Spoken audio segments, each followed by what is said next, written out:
Mr. Fly, chapter number 8. Let's do this poem. Children, this poem actually is written by Thomas Miller. He was born in the year 1807 and he died in the year 1874. He was born in Lancashire in England.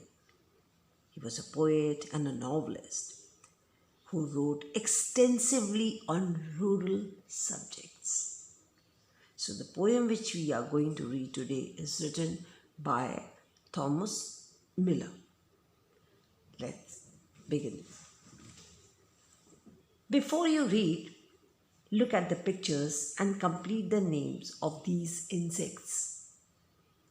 The first picture, I think you can recognize it. It's bee. The second one is grasshopper. The third one, mosquito. Fourth one is butterfly. Fifth one is cricket. And the sixth one is beetle. I hope all of you are familiar with these insects. Now read this poem to find out what a fly does and how he behaves. So in this poem actually we will read about a fly and we'll come to know about the habit of a fly. The poem starts describing a fly. Let's see how the poet describes it. The poet says, "What a sharp little fellow is Mr. Fly." Poet is saying that Mr. Fellow, who? Mr. Fly. He's saying little fellow to Mr. Fly. He's little but he's very sharp. The poet wants to say that this fly is little but very sharp. He goes where he pleases, low or high. The poet says, though being small, though being little, he goes wherever he pleases. Pleases means likes, whether it is low or whether it is high. And can just walk as well with his feet to the sky.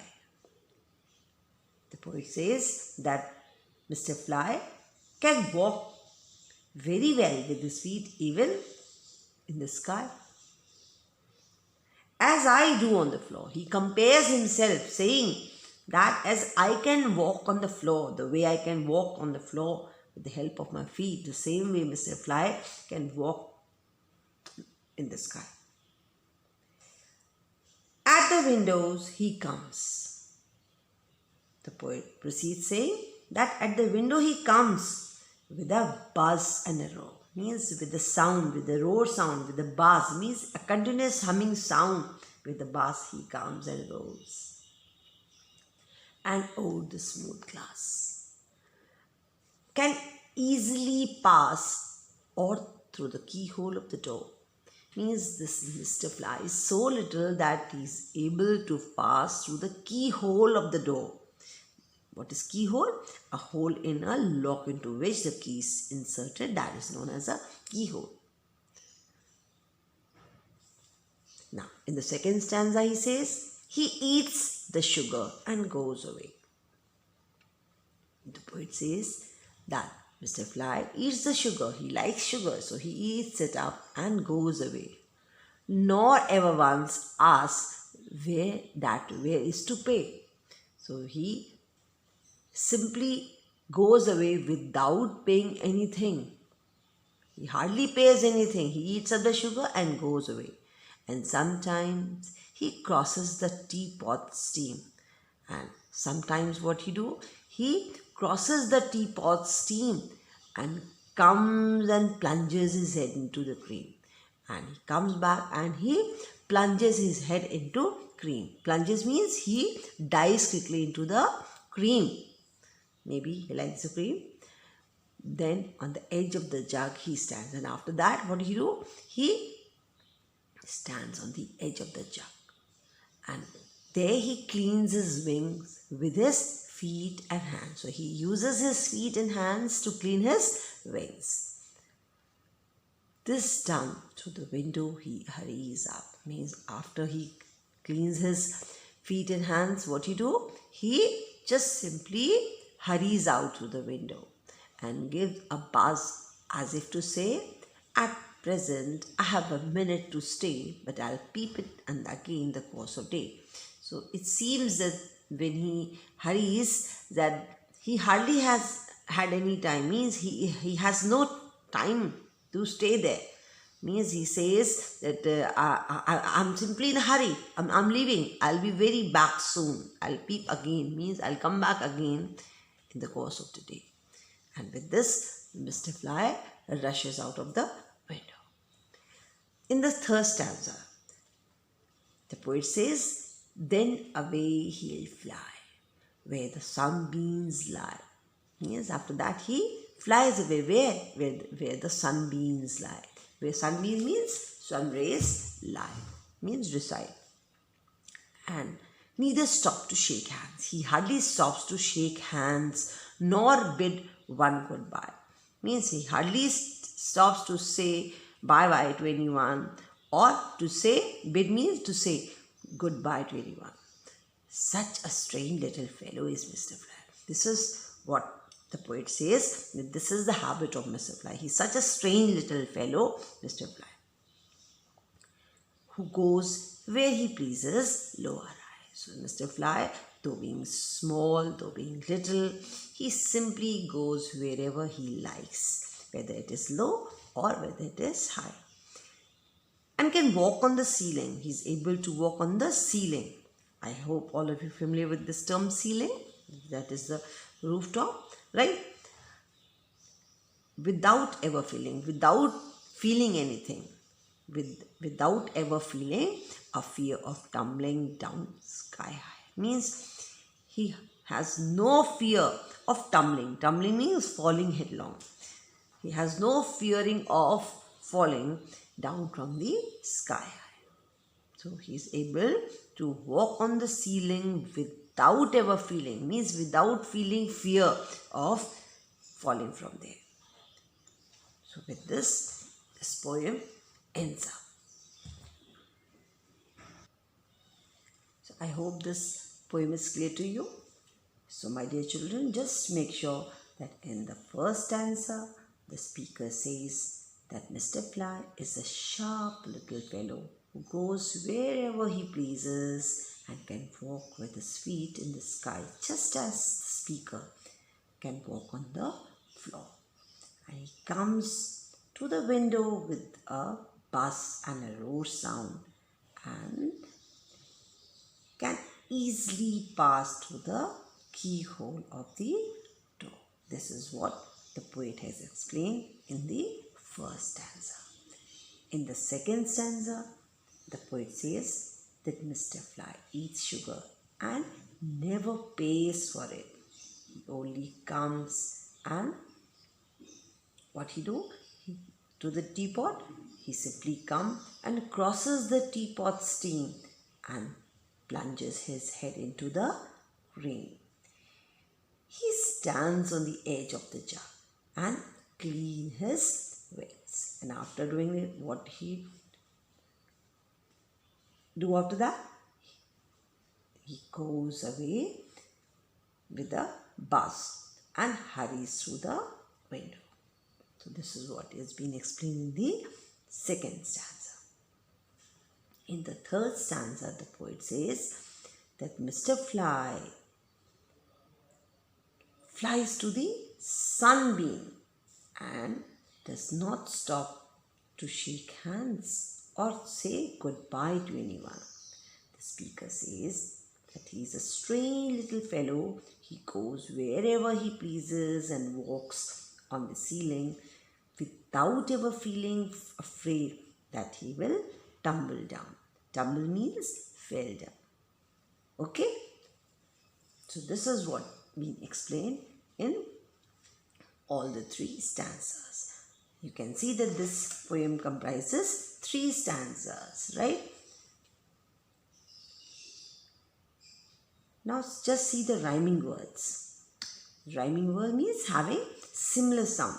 So in the first stanza you can see the word fly and high, right? Can you see? Floor and roll.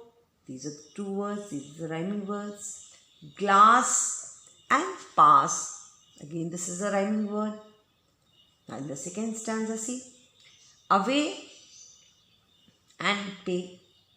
Say and stay. Steam, cream, stand, hands. These are all your rhyming words in the second stanza. Right? So you will see the rhyming word at the end of the line. Okay? Rhyming words means having similar sound. Not similar meaning, similar sound. Now in the third stanza, just see the rhyming word. Fly and lie. These are the two rhyming words. Okay? Goodbye and hi. Goodbye and hi. These are the two rhyming words. Ceiling and feeling. These are again the rhyming words. Okay, so if somebody asks you, tell me the rhyming words, just search at the end of the line, see, and it will be easy for you to find the rhyming sound. When you have the similar sound, these are the rhyming words. Okay, so I hope so this poem is very clear to everyone. So now children, if you're asked to give the summary for this poem, so it's very easy. I have explained you the poem. So you can simply say that the poem starts with the speaker stating that Mr. Fly is a sharp little fellow who flies wherever he wishes to. He goes away wherever he wishes. And he has ability to walk with his feet to the sky and can easily pass through the keyhole. The fly eats sugar but doesn't pay anything for it. And after coming the teapot stain, sometimes he plunges his head into the cream. And after that what he do? He cleans the wings as he stands on the edge of the jug. So when done means when he just cleans up the wings, his feet, what he do? He hurries to the window and buzzes as if to say, at present I am in a hurry and I will be back very soon. But this is what you have read in this poem. He says that I'll peep in again in the course of the day. Means I'll be back again. The fly then goes where the sunbeams lie without shaking hands or even saying a goodbye. The speaker again says that Mr. Fly is a strange little fellow who can walk on the ceiling without ever feeling afraid of falling down. So this is simply a summary. So if you are asked to write a summary, just summarize it.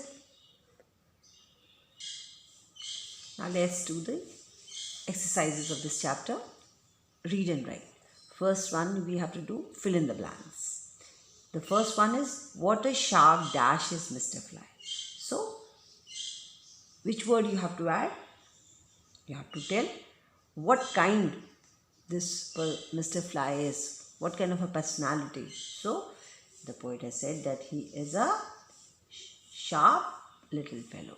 What a sharp little fellow is Mr. Fly. Okay? You can see here in the first stanza only, he has said what a sharp little fellow. Okay? The second one, he can dash just as well with his feet to the sky. So he can walk just as well with his feet to the sky. The next one, he eats the dash and goes away. What he eats? He eats the sugar and goes away. He comes and dash his head in the cream. He comes and plunges his head in the cream. You can see here, the poet has simply explained that he comes and plunges his head in the cream. Okay? Now you can see in this one, he eats the sugar and goes away. Don't worry, everything is in the poem itself. If you have understood the poem, it's very easy for you to answer now. He cleans his wings with his feet and hands. Okay? Next one, he goes where he pleases. Where he pleases, low or high. He goes where he pleases, right? He goes where he pleases, low or high. You can see here.